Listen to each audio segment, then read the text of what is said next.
Wicked mother-in-law slapped a pregnant wife at family dinner, while her husband laughed, unaware who she was, what she did, when his mistress called her a dead weight, crushed them and left them homeless. The wicked mother-in-law did not just insult her, she slapped a pregnant wife in front of every guest at the family dinner, but nobody at the Ashford table lifted a finger to stop her. Diane Ashford had been waiting for this moment, but her daughter-in-law Simone had been dreading it for months. Simone sat in her chair, 7 months pregnant, her hand instinctively covering her belly, but the sting on her cheek spread like fire while the room held its breath. Her husband, Landon Ashford, sat at the head of the table, laughing into his wine glass at a remark his mother had made moments before the slap, completely unaware of who Simone really was. But the cruelty at the family dinner was far from over. Landon's phone rang, and he answered it on speaker without hesitation, but the voice that filled the dining room did not belong to a business associate. It was his mistress, Olivia.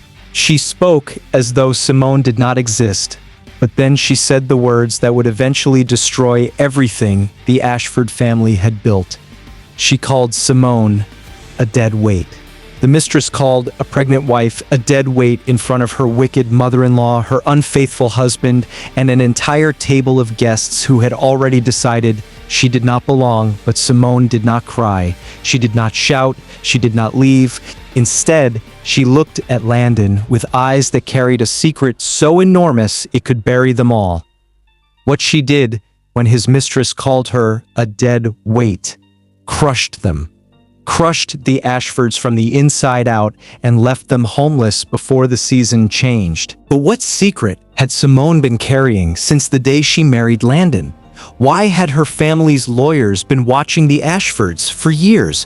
What did Diane Ashford not know about the inheritance that funded her lifestyle, her son's company, and the very roof over her head? And when Simone finally stood up from that dinner table and spoke 6 words that no one expected, why did the wicked mother-in-law who had slapped her suddenly lose the ability to speak? Dear viewers, this story will teach you that the most dangerous person in any room is the one everyone underestimates. It is about the power of patience, the consequences of cruelty, and the moment when a woman who was treated as nothing proved she was everything. You will learn why respect is the foundation of every family, why betrayal always has a cost, and why the person you mock today may hold your future in their hands. Drop in the comments the lessons you learned from this powerful story, and tell us what you would have done differently if you were in Simone's shoes. Would you have revealed the truth at that dinner table or waited even longer? Subscribe now for more interesting, entertaining, and educative stories like this one. The Ashford dining room smelled of roasted lamb and old money, but Simone could only smell the perfume Diane Ashford had sprayed across the table. Settings. A fragrance so expensive it was meant to remind every guest exactly who controlled this family. 14 members of the Ashford clan sat around the hand-carved oak table, but not one of them acknowledged Simone when she walked in 7 months pregnant, carrying a dish she had spent 3 hours preparing. She placed the casserole at the center of the table, but Diane Ashford picked it up with 2 fingers and moved it to the kitchen counter. Without a word, the guests noticed, but they said nothing. Landon noticed, but he simply poured himself another glass of wine and laughed at something his younger brother, Graham, whispered in his ear. Simone sat down in the only empty chair, the one wedged between the wall and the edge of the table, but she did not complain.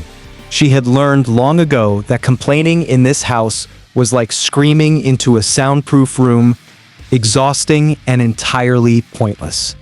But tonight felt different. Diane Ashford's eyes had been tracking Simone since she arrived, but there was something sharper behind them this evening, something deliberate, something that made Simone's hand instinctively rest on her pregnant belly beneath the table. The family dinner conversation turned to the Ashford Corporation's latest quarterly numbers, but the real conversation, the one happening in glances and smirks, was about Simone. Diane leaned toward her sister, Patricia, and whispered something that made Patricia look at Simone and shake her head slowly. Graham's wife, Meredith, covered her mouth to hide a laugh, but Simone caught every word, every glance, every rehearsed cruelty. She had been catching them for 4 years, but tonight they were not even trying to hide it. "Simone!" Diane said suddenly, her voice slicing through the table chatter like a knife through silk. "I noticed you brought that little casserole again." The table went quiet, but the silence was not accidental. It was an audience taking their seats. "I did," Simone replied softly, but her voice was steady. "I thought the family might enjoy it." Diane tilted her head. "The family enjoys quality, dear, but I suppose you wouldn't know much about that, would you?" Laughter rippled across the table, but it was Landon's laugh that cut the deepest. Her own husband, the man who had once promised to protect her, threw his head back and laughed louder than anyone else. But he was not laughing at the joke. He was laughing to prove his loyalty to his mother the way he always did, the way he had been trained to since boyhood. Simone looked at him, but Landon did not meet her eyes. He never did anymore. But Diane was not finished. She rose from her chair with the slow precision of a woman who had rehearsed this moment, walked around the table past every silent guest, and stopped directly in front of Simone. The pregnant wife looked up at her wicked mother-in-law, but before she could speak, Diane's open palm cracked across her cheek with a force that knocked Simone's head sideways. The sound ricocheted off the chandelier and the china cabinets and the oil paintings of Ashford ancestors, but no one gasped, no one stood. No one reached for Simone. The wicked mother-in-law had slapped a pregnant wife at her own family dinner, and the room simply watched. Simone's hand rose slowly to her burning cheek, but she did not cry. Her eyes watered, but no tears fell. She had taught herself this skill, the skill of holding everything inside, because her father had once told her something she carried in her chest like armor. She could hear his voice now, gravelly and gentle, from that hospital bed 3 years ago. "Never reveal your worth to people who measure love in money, baby girl. Let them show you who they are first, then show them who you are last." But Diane mistook Simone's silence for submission. She always did. "You sit at my table," Diane hissed, leaning close enough for only Simone to hear, "but you contribute nothing. You are nothing but dead weight in this family." Simone's fingers trembled beneath the table, but her face remained still as glass. She looked past Diane, past the smirking guests, past Graham and Meredith and Patricia, and found Landon's eyes for the first time that evening. Her husband was still laughing, softly now, but laughing. Completely unaware of who she truly was, completely unaware of the empire that rested quietly in her name, completely unaware that every dollar funding this dinner, this house, and his entire life had been flowing silently from the woman he refused to defend. But Simone said nothing, not yet, because the evening was far from over and the worst was still coming through the phone that had just begun to vibrate on Landon's plate. 4 years before that slap landed across her cheek at the family dinner, Simone had been someone else entirely, but she had buried that woman the day she married Landon Ashford. She had been Simone Delacroix, the only daughter of Raymond Delacroix, a man who had built a real estate and investment empire worth $900 million, but who never once appeared on a magazine cover or attended a society gala. Raymond believed that true wealth whispered while false wealth screamed, and he had raised Simone to move through the world the same way, quietly, deliberately, and with her power always hidden beneath humility. But when Simone fell in love with Landon Ashford during a chance meeting at a bookstore in Connecticut, she made a choice that would shape the next 4 years of her life. She chose not to tell him who she was. It was not a decision born from deception, but from a promise she had made to her father. Raymond had been diagnosed with terminal cancer the same month Simone started dating Landon, and from his hospital bed he had studied her with eyes that still held the sharpness of a man who had outmaneuvered competitors for 40 years. "If this boy loves you," Raymond had said, his voice barely above a whisper, "he will love you with nothing. But if he only loves what you carry, you will know soon enough." Simone had nodded, but she had not understood the full weight of those words. Not then. Her father had quietly restructured his entire estate before he died, placing every asset, every company, every property, including the Ashford family's primary investment funding, into a trust that answered to one name alone, Simone Delacroix. But Simone told no one, not Landon, not the lawyers, who managed the Ashford Corporation's accounts and who unknowingly processed quarterly transfers from the Delacroix Trust without ever questioning the source. Raymond had designed it that way, but Simone had maintained it silently, carefully, and with a patience that would have broken most people long ago. The first year of marriage had been tolerable, but the cracks appeared quickly. Diane Ashford had never approved of Simone, but her disapproval had initially been polite, tight smiles, backhanded compliments, and carefully worded suggestions that Simone was not quite Ashford material. But politeness dissolved into open cruelty by the second year. Diane began excluding Simone from family events, but when she did invite her, it was only to humiliate her in front of guests. She told friends that Landon had married down, but she said it loudly enough for Simone to hear every time. She criticized Simone's clothes, her cooking, her education, and her family, but she never once questioned where the money that sustained her lifestyle actually came from. Landon, meanwhile, had transformed from the attentive man Simone married into someone she barely recognized. He worked late, but came home smelling of a perfume that was not Simone's. He answered phone calls in the hallway, but never explained who was on the other end. He stopped touching her belly when the baby kicked, but he smiled at his phone screen with a warmth he no longer showed his wife. Simone noticed everything, but she said nothing, because her father's words echoed louder with each passing month. Let them show you who they are first. But the night of the family dinner, they finally showed her. Back at the table, with her cheeks still burning from Diane's slap, Simone watched Landon reach for the vibrating phone on his plate. He glanced at the screen, and something flickered across his face, not guilt, but excitement.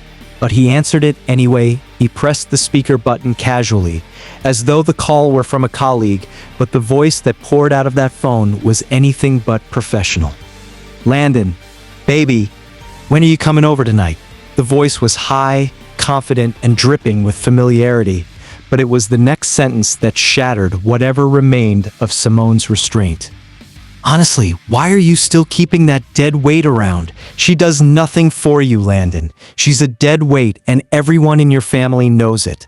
The mistress's name was Olivia Trent, but Simone had known about her for 11 months, known her name, her address, and the fact that Landon had been paying for her apartment with money that originated from the very trust Simone controlled. But hearing his mistress call her a dead weight on speaker, while her wicked mother-in-law smirked and her husband made no effort to silence it, was the moment the lock inside Simone's chest finally turned.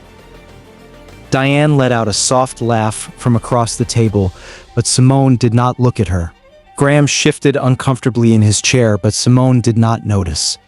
Every guest at that family dinner held their breath, but Simone was no longer breathing for them. She was breathing for herself now. For herself, and for the child growing inside her, and for the father who had told her to wait. She had waited long enough. Her hand tightened around the glass of water in front of her, but her face remained perfectly, terrifyingly calm. The silence that followed the mistress's phone call was thick enough to choke on, but Simone sat perfectly still inside it. Diane Ashford was smirking from the head of the table, but the smirk was already beginning to falter because something about Simone's expression had changed. It was subtle, barely noticeable to the guests who had spent 4 years ignoring her. But Diane had the instincts of a predator, and predators could always sense when the air shifted. Simone was no longer looking down at her plate. She was looking directly at Diane, but her eyes held no tears, no fear, and no submission. They held something far more dangerous. They held certainty. Dead weight, Simone repeated softly. But the two words landed on the table like a judge's gavel. Interesting choice of words. Landon finally ended the call with Olivia, but the damage had already been done, and he knew it.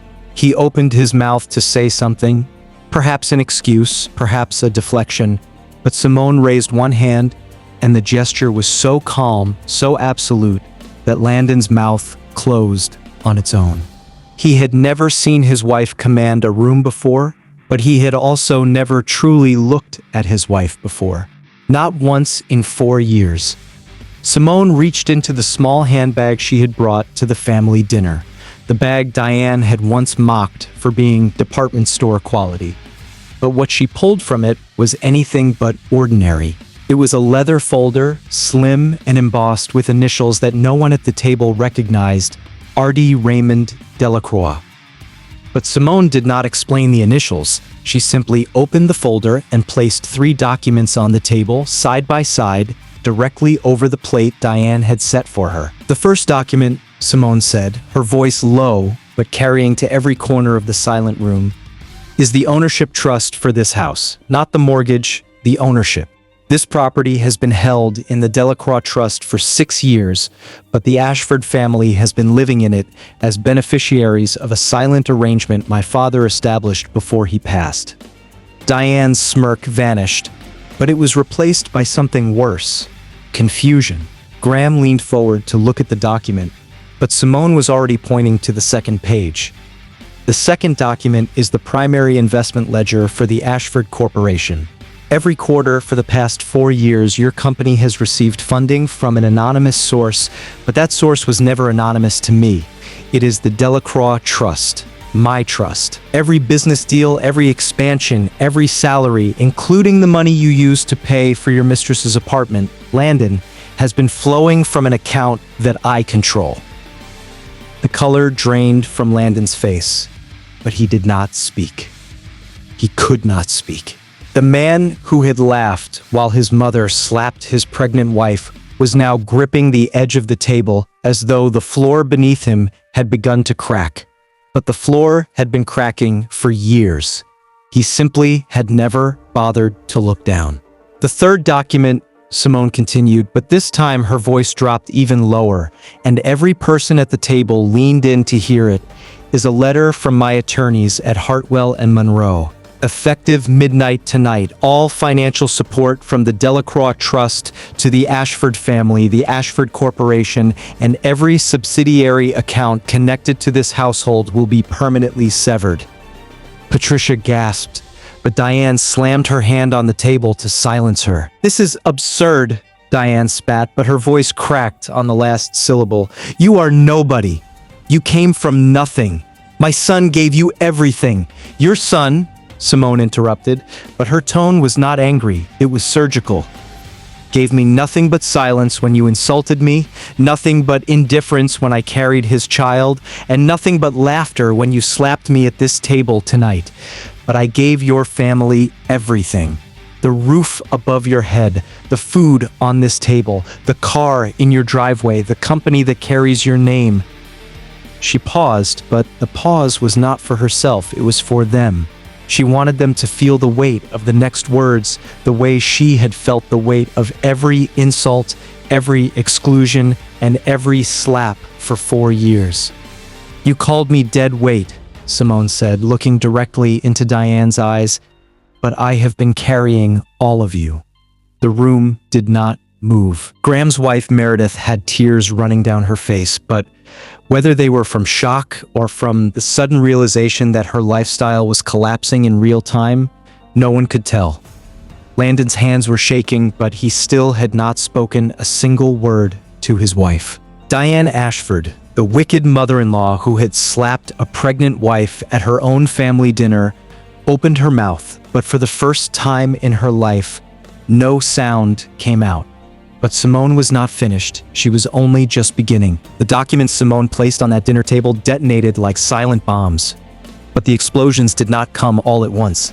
They came in waves, each one more devastating than the last. By midnight, the Ashford Corporation's primary funding account had been frozen, but Landon did not discover this until he arrived at his office the next morning and found his CFO standing in the lobby, with a face the color of ash. The quarterly transfer from the anonymous trust, the one the company had depended on for 6 consecutive years, had not just been paused. It had been permanently severed, but the severance came with a forensic audit request that exposed something Landon had been hiding from his own board of directors.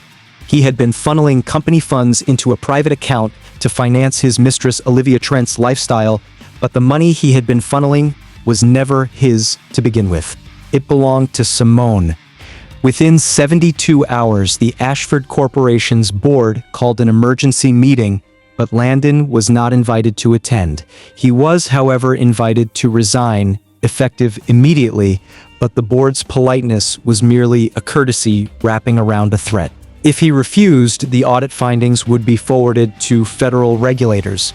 But Landon signed the resignation letter before the sentence was finished. His hands trembled the way Simone's cheek had trembled after Diane's slap at the family dinner, but nobody in that boardroom offered him sympathy. Power, he was learning, only attracted compassion when it was still intact. But the collapse did not stop with Landon. Diane Ashford received a letter from Hartwell and Monroe 3 days after the dinner, but the letter was not a warning, it was an eviction notice. The mansion she had hosted decades of family dinners in, the mansion where she had slapped her pregnant daughter-in-law without consequence, the mansion she believed belonged to the Ashford name, had never belonged to the Ashfords at all. Raymond Delacroix had purchased the property years before Simone ever met Landon, but he had allowed the Ashfords to occupy it through an arrangement so discreet that Diane never once questioned why certain maintenance bills arrived from a trust she had never heard of. But now that trust had a voice, and its voice was Simone's, and Simone was no longer whispering. Diane fought the eviction, but her lawyers, who had been paid with money that also traced back to the Delacroix Trust, quietly withdrew from her case within a week. She called Patricia for help, but Patricia had problems of her own now that the family accounts were frozen. She called Graham, but Graham and Meredith had already begun packing their belongings from the guest house on the estate. The wicked mother-in-law who had ruled her family through fear and control now stood in her bedroom surrounded by suitcases, but she had nowhere to go and no one willing to take her in. Olivia Trent, the mistress who had called Simone a dead weight, vanished the moment Landon's money disappeared. He called her 17 times in one day, but she never answered. He drove to her apartment, but the landlord informed him that she had broken her lease and left no forwarding address. The woman who had spoken with such contempt about Simone, the woman Landon had chosen over his pregnant wife, had only ever loved the version of him that could write checks, but that version no longer existed. The Ashford family was left homeless within 60 days, but Simone was not watching their downfall from a distance. She was building something new. 5 months after that family dinner, Simone gave birth to a healthy baby girl in a private suite at Hartford Memorial Hospital. But she was not alone. Her mother, Claire Delacroix, sat beside her, holding her hand the way Landon should have, but never did.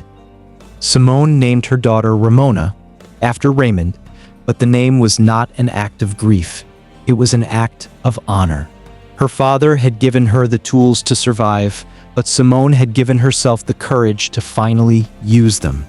She returned to work at the Delacroix Trust headquarters 8 weeks later, but she did not return as the quiet woman the Ashfords had dismissed. She returned as the CEO her father had always trained her to be, but with a clarity that only 4 years of endurance could sharpen. The company flourished under her leadership, but Simone never spoke publicly about what had happened with the Ashfords. She did not need to. The silence that had once been her prison had become her power, but now she chose it freely. Landon came to see her once, 7 months after the divorce was finalized, but he did not come with apologies. He came with desperation. He stood in the lobby of her office building in a suit that no longer fit properly, but Simone agreed to see him for exactly 3 minutes. He sat across from her desk, but he could not meet her eyes. He mumbled something about mistakes, about regret, about wanting to be part of his daughter's life, But Simone listened without interruption, the way she had listened to every insult at every family dinner for 4 years. When he finished, she spoke. "You laughed when your mother slapped me, Landon. You laughed while your mistress called me a dead weight. You laughed while I carried your child and your family and your company on my back." She paused, but the pause held no anger, only truth. "Now laugh while you rebuild your life, but you will rebuild it without me." Landon opened his mouth, but no words came. He left her office, but he did not look back, not because he was strong, but because he finally understood that the woman he had married and mistreated was the only person who had ever truly held his world together, but she had let it go. Simone watched him walk through the glass doors of her building, but she did not feel sadness. She felt the weight of 4 years lift from her shoulders like chains dissolving into dust, but in their place was something lighter, something fiercer, something unbreakable. She placed her hand on the photograph of her father that sat on her desk, but she did not cry. She smiled, the first real smile in 4 years, because Raymond Delacroix had been right about everything. She had let them show her who they were, and then she showed them who she was last. The morning sun poured through the floor-to-ceiling windows of Simone's penthouse apartment in downtown Hartford. But it was not the sunlight that woke her. It was the sound of Ramona laughing from her crib in the next room. Simone lay still for a moment, listening, but the laughter was so pure and so unburdened that it made her chest tighten, with a gratitude she could never fully put into words. She had spent 4 years waking up in a house that never felt like home, but this apartment, modest by Delacroix standards but filled with warmth that money alone could never purchase, was the first place she had truly belonged since her father's house. She lifted Ramona from the crib, but the baby did not fuss. She simply stared at her mother with wide brown eyes that carried the same quiet intensity Raymond Delacroix had been known for, but softened by a tenderness that was entirely Simone's. Ramona was 11 months old now, but she had already become the center of a life that Simone had rebuilt from the wreckage the Ashfords left behind, or rather, the wreckage they created for themselves. But the world beyond Simone's penthouse had changed dramatically in the 12 months since that family dinner. The Ashford Corporation no longer existed. Landon had attempted to secure new investors after the Delacroix Trust withdrew its funding, but every investor who conducted due diligence discovered the same thing. The company had been hollow for years, sustained entirely by external capital that its CEO had never disclosed to shareholders. Landon's name, which had once opened every door in Connecticut's business circles, now closed them. He had taken a mid-level sales position at a logistics company in New Jersey, but the role paid a fraction of what he had once earned, and the apartment he rented above, a dry cleaner, bore no resemblance to the mansion he had lost. He was not destitute, but he was ordinary. And for a man who had been raised to believe that the Ashford name entitled him to greatness, ordinary was its own kind of devastation. But Landon's greatest loss was not financial. Simone had granted him supervised visitation with Ramona, not because the court required supervision, but because Simone's attorneys had presented evidence of Landon's emotional negligence during the pregnancy, and the judge agreed that a structured arrangement was in the child's best interest. Landon visited every other Saturday, but he often sat in the visitation room staring at his daughter with an expression that hovered between love and shame. He wanted to hold her the way fathers hold their children, freely and without condition, but the freedom to do so had been stolen not by Simone, but by his own choices. He had laughed when he should have defended. He had looked away when he should have looked closer. He had chosen his mother's approval and his mistress's flattery over the woman who had been quietly sustaining his entire existence. But the cost of that choice now sat across from him in a visitation room every other Saturday, calling another home her real home. Diane Ashford's fall had been steeper but quieter. She had moved into Patricia's 2-bedroom condominium after the eviction, But the sisters who had once bonded over wealth and social standing now argued daily over utility bills and grocery expenses. Diane no longer attended society events, but not because she was uninvited. She simply could not afford the dresses, the donations, or the transportation that those events required. The woman who had slapped a pregnant wife at her own family dinner now clipped coupons at a kitchen table in a building with no doorman, but she never once acknowledged what she had done to deserve it. She blamed Simone. She blamed Landon. She blamed Raymond Delacroix and his scheming trust, but she never blamed herself, and that refusal was perhaps the most fitting punishment of all. Because a woman who could not see her own cruelty was destined to repeat it in her mind forever, without understanding why the world had turned its back. Olivia Trent had resurfaced briefly on social media 3 months after disappearing, but her posts told a story she would never admit aloud. The luxury apartment was gone. The designer bags were gone. The confident, dismissive woman who had called Simone a dead weight on speakerphone was now selling skincare products from a studio apartment in Delaware, but her comments section was merciless. Someone had leaked the story. Not Simone, who never spoke publicly about the Ashfords, but the details had traveled through Connecticut's social circles like wildfire, and Olivia's name had become synonymous with a cautionary tale about mistresses who mocked wives they knew nothing about.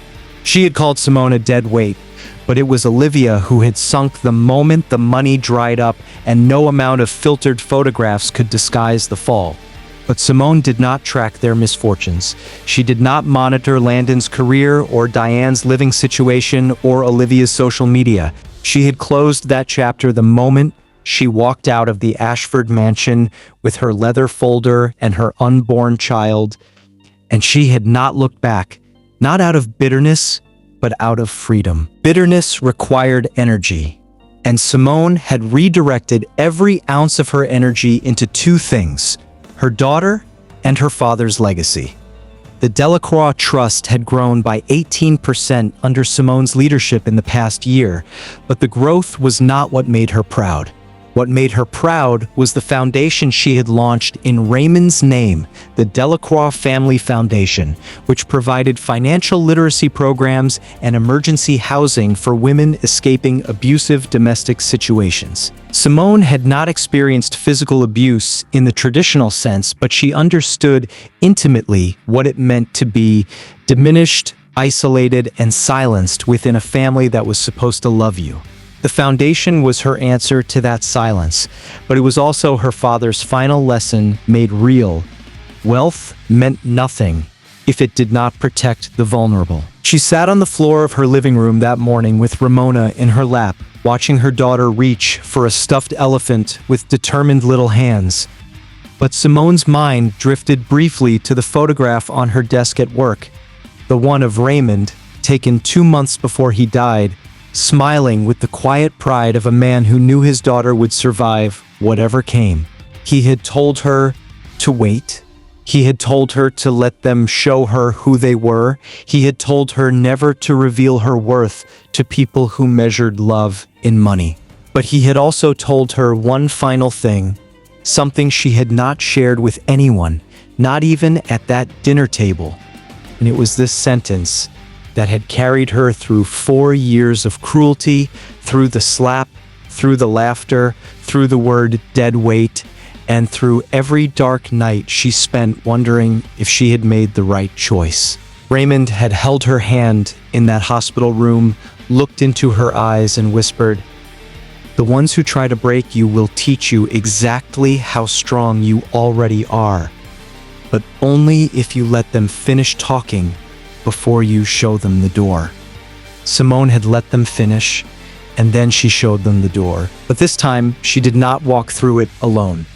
She had Ramona on her hip, her father's legacy in her hands, and a future that belonged to no one but her. The Ashfords had called her dead weight, but Simone Delacroix had become the foundation that held everything together. And when she removed herself, everything they had built on her back crumbled exactly the way hollow things do. She kissed Ramona's forehead, but the baby was already asleep, breathing softly against her mother's chest. Simone closed her eyes, but she did not see the Ashford dining room or the slap or the smirking faces that haunted her for years. She saw sunlight. She saw her daughter's future. She saw her father's smile. And for the first time in 5 years, she saw herself whole, unbroken, and finally free.